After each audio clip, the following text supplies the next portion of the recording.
So I was scrolling through his interview page and I was like, who the hell is this guy? It's just this man sending the biggest freestyle motocross tricks ever. And I was like, I need to contact this bloke and find out who he is. Hey guys, my name's Luke Sartor, and today I have my interview with Matty McFerran, who is a man of many talents. Freestyle motocross rider, Gold Coast studio owner, and photographer. I came across Matt when I hired his studio and done a little bit of stalking on who the owner was because, oh yeah, he's a cool dude. And holy, I was in for a shock.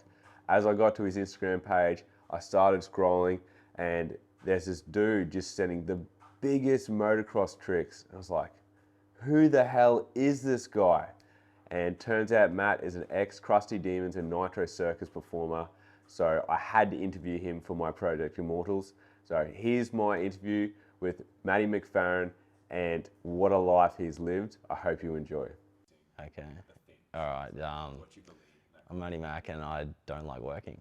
And I've tried to create ways to not work and get to have more fun and ride motorbikes. That's pretty much what I do. And I kind of always just done what I like to do, and it seems to have worked out.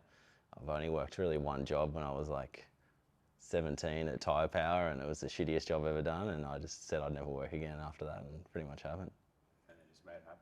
Yeah, just do what you like for fun, and it always works out. That's sick, man. So I'll lead with 3 questions, and then I'll move on to that'll sort of flow into a lot of other stuff. Yeah. I'll move on to more of that motocross specific kind of thing. Yeah. So, why do you do what you do? Like, besides the not wanting work. Besides don't want to work? Why do I take photos and stuff? Yeah. Oh no, just photos I guess I just like capturing moments. Like some people like creating a moment and like putting it together what they see, but I just kind of like documenting things. It's more my gig is just like being the fly on the wall and just watching what people do and showing off how they do it, not really my perception of it, just trying to make it I think what they would think looks good, I guess, in that sense. Definitely. I don't know, not directing or not telling people to stand here or do this or do that, just more like just being a fly on the wall and what they do. Capturing their greatness. Documenting it, I guess, more of a sense. That's what I've always liked doing. Like just filming your mate. If I started out, I guess, filming and taking photos of mates doing dumb shit, and then I guess just everyone does dumb shit and everyone does fun shit, so I've always just done that. Have you always been a creative person? Yeah, I guess so. I don't know. Like before you got injured with was it Crusties? Yeah, I did Crusties and then Nitro and all that kind of stuff. But no, like I said, I don't even think it was a creative thing. I just think I like just capturing cool thing and capturing cool moments and more keeping the moments, I guess, for when you can't remember them and you forget. So I just always wanted to hold on to things. So I guess that's why I've documented things. All your best, almost favorite photos, those candid moments? Yeah, totally. Yeah, I don't do setup stuff. I hate telling people what to do. See, I'm sort of even though I love the candid stuff, I really like creating the shot. That's what different people do, different things, and I can't I'm not good at telling a model what to do. I just do your thing, and if they can't do it, then and sometimes they can't do that, and they need direction. So there definitely is you need people like yourself who can direct people, because I probably need directing. It's definitely weird being on the other side, eh? Yeah, totally. It's not for me. What are you working on at the moment that excites you? So this could be something really personal. It's just I want to spend time with my kid more. Yeah. Or I want to open 5 more locations or anything in between like that. Yeah, I guess. I mean, before I had my kids, I just wanted to take over the world and have the most fun and do the coolest stuff and just go as big as I could. Not make money, but just go big. But now having kids, it's kind of changed my whole perspective on things. I just kind of actually just want to spend time with them. You talk to a lot of old people and all they say is their kids grow up so quick. And I was just like, there's got to be something to it. That's probably because they didn't spend enough time with their kids and they missed out on it because they were working too hard. So now I make a thing of it where every week I take 1 day off a week just to spend a full day with my kids on my own, and we just do that, and then we go on adventures, check out different BMX tracks and everything, skate parks, just different things. I just want them to just have as much fun as they can with us, and then obviously the weekends we still do more stuff. Your kids, I'm sure, kids would say at their schools, oh, my dad took us to this. Yeah, We did a flip on a bike together. Yeah, literally. I probably would do that if I was allowed, but the missus won't let us do that. But I just can't. I guess my always dream is the whole way through my career was like be safe enough to have kids one day and go riding with them, because I was like, if I can't go ride with my kids, that's going to be the most hardest feeling in the world to deal with. So I was like, I've got to be able to ride with my kids one day. So You find it like, because of the kind of work that you do, it obviously allows you to do that. yeah, it does, but I feel like you can always do stuff if you want. Like you just, like my clients, they just kind of understand. I just take every Tuesday off no matter what, and it is what it is. I'd rather, I could make more money if I work Tuesdays, but every Tuesday I take it off and just spend time with them. That means more to me, I guess. Yep, that's so cool, man. Mind blank. Yeah, what is your favorite thing to do with your kids though? Like being into this, motocross and all the cool fast stuff. Like, what's the thing that you do with your Just seeing them learn new things, like I guess that's the different thing. It's hard to explain until you have kids, but once they just get excited over just everything. So that's it, kind of makes you relive it again, and you're like, oh, and you get that experience. It feels new to you. So everything they do, it feels new to me again, and that's just the coolest thing, I think. Like, just trying stuff. your eyes? Yeah, I don't care if it's like anything. We just go and watch wakeboarding if they're interested in that. I don't know, we'll go watch the paragliders jump off the hill around home, like just anything. Whatever makes them happy, it makes me happy. That's so cool. How old do you do? How old am I? Yeah. 37. Oh, true shit. Yeah, I'm pretty old. You don't look at maybe the persona that goes with it. Nah, just, Like, I have like young dad, and how old's your kids? 2 and 3. 2 and 3. So only tiny, but Can they ride yet? nah, yeah, they're sick on their BMX. Yeah, I can not motos. I haven't even tried to do that. I kind of don't want them. I'm not going to stop them, but I'm just going to make it not easy for them, I guess, because I want them to like really want it. Okay. I guess because that's how I was. I never kind of got given a bike. I had to buy my first one. I started only when I was like 14. And that's what kind of gave me the passion for it, I guess. I don't want to have like a PW50 sitting there for them and being like, here you go, you got to ride this. I wanted them to like want it. Is any of them showing an interest into? Oh extreme yeah, stuff yet? shit yeah. They just, But anything in particular, like BMX. So we do a lot of BMX. I take them like once a week to the BMX club, and they've got little coaches there, and they ride. They're not scared of nothing, but that's enough for me. I don't want to do anything more. Yeah, that's sick. Just 2 little thrill seekers. Oh, they froth it. What does your wife think of the crazy life for your kids? Like doing stuff? Doing stuff? Oh, she's all for it. She's exactly the same. I was gonna say, she Yeah. looks like a nutcase. Yeah, she's yeah. I worry more about her probably than my kids, to be honest. When she gets on a bike, yeah. She's loose. Is that how you've met? Nah, not really. She never even knew much about riding and that, and I guess we just kind of got along, and we kind of just grew into it together. She really just loved it. Oh, true. So Yeah. like, you introduced her. Yeah, introduced her to it, yeah. Got her first road bike, and that was our first date. I think she got a bike and then got her license. I think we got the license on the same day, both of us, for motor road bike ones, and then we went down the Great Ocean Road and rode down there, down in Melbourne. And that was probably one of our first dates. That's fucking romantic. Yeah. We didn't even think it was a date, but it was just, I guess it was. You'd probably ask her, it was probably a date. I thought we were just... Become boyfriend, girlfriend. Yeah, literally, it was like that. We spent like a week down there together. It was good fun. She was just my mate, but then I guess she probably turned into more. Like looking on your social media, looks like he's got a really sick like relationship dynamic. Yeah, well, we're not actually married too either. We're just still dating technically. Dating with two kids in a house. Yeah, doing cool shit. What would you tell your younger self? Just be patient, I guess, and you can have it all, but you're never gonna have it all at once. That's probably the biggest thing I've learned in life. Like, you're gonna have the big groups of friends and parties and stuff like that. You're gonna have a good family, you're gonna have good business, but I feel like you're never really gonna have all those things at one time. It's just gonna be like, you can have those things, but you'll never have them all at once. And that's what I've always learned. Just be patient. Feel that. Right. How did you go from fitting tyres to sending the biggest trips in the world? Like, Just doing that stuff. Oh, fuck. I guess I just started out doing a really shitty job and I hated it. Like, I just did it for like 12 months, just had the blackest, dirtiest hands. It was just like the worst job changing tyres. And I just had a picture of Matt Schubering doing some crazy ruler or something on my toolbox, and I was just like, I fucking got to get good at this shit.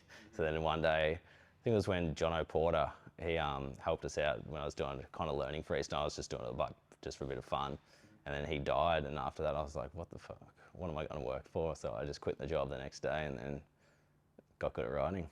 Oh, Yeah, wow. just kind of need those things.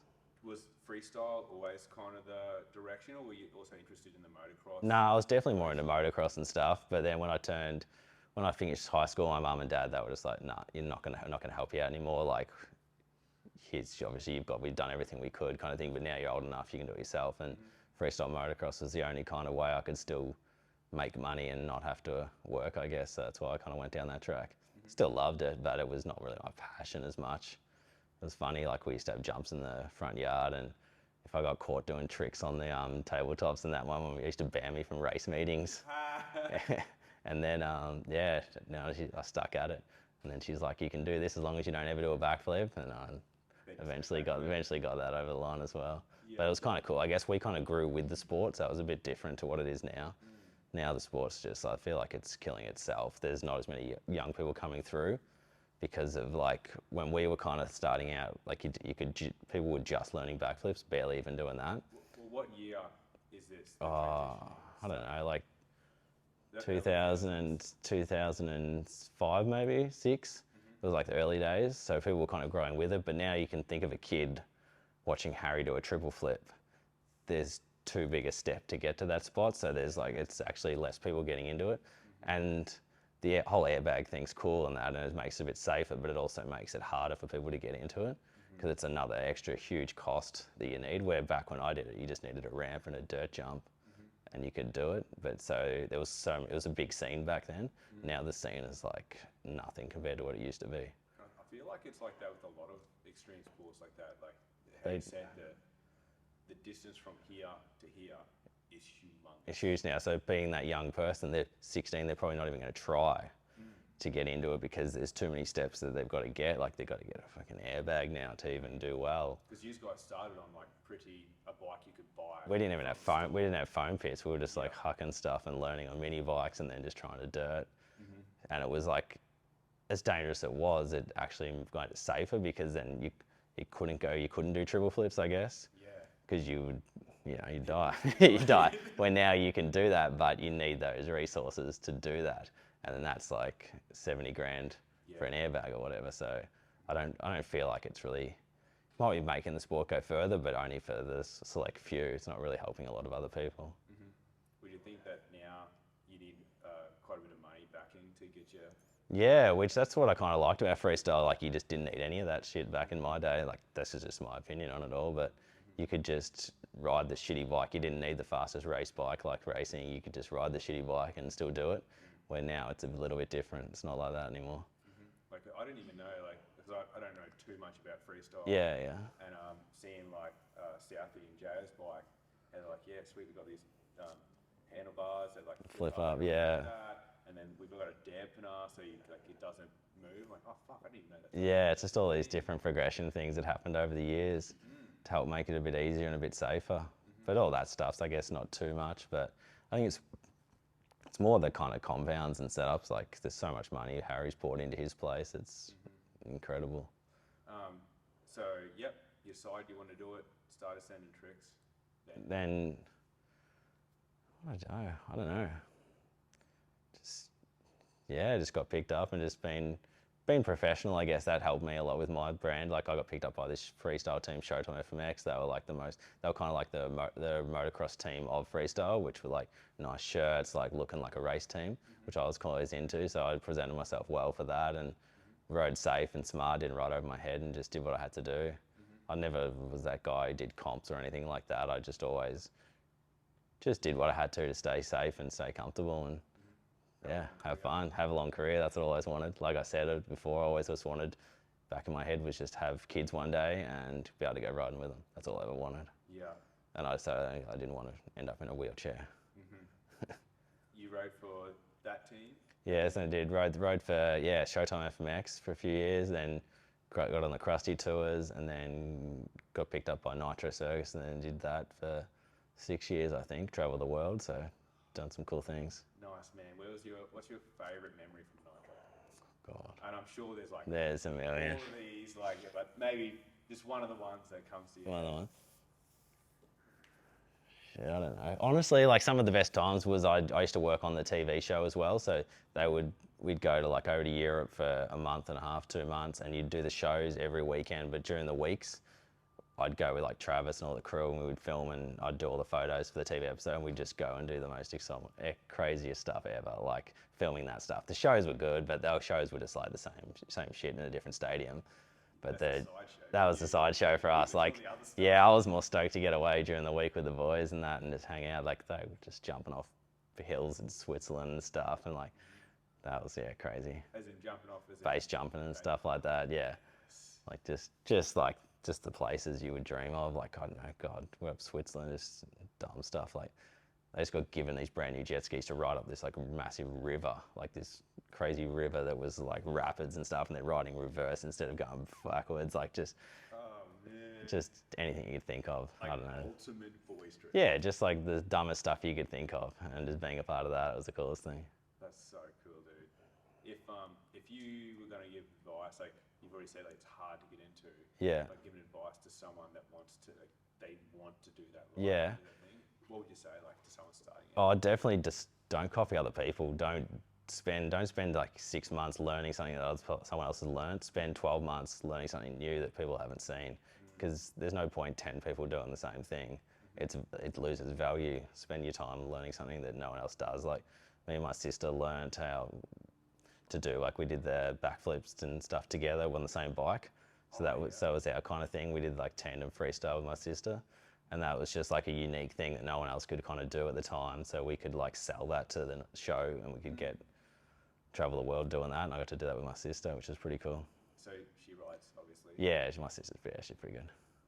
What the hell? So did she ride? She was professionally as well? same. No, she was kind of, that was the funniest thing. She used to race motocross, and she was like forever just motocross. And I was like, you got to get into freestyle, because I was a bit ahead with that kind of thing. And she's like, nah.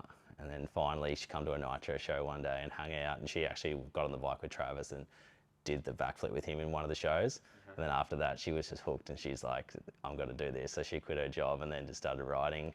And then she became the first girl in Australia to backflip a motorbike. And then she traveled the world. She lived in Germany, and she was flipping over there for years. She's probably done more flips than Southie has to do it. Step it up, Southie. Yeah.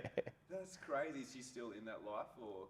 Yeah, she still rides. She rides pretty well. But she's not in the. She broke her femur and stuff, so yeah. She can still do it if she has to. She'd probably still be like in the world. She'd probably be like the top 3 in the world doing freestyle. There's not many girls who can do it, and she can do a heap of stuff. Oh, that's so sick. And Yeah. When you were riding together, and that, like you had that thing, you were part of the same trip, like the same Yeah, so we didn't team.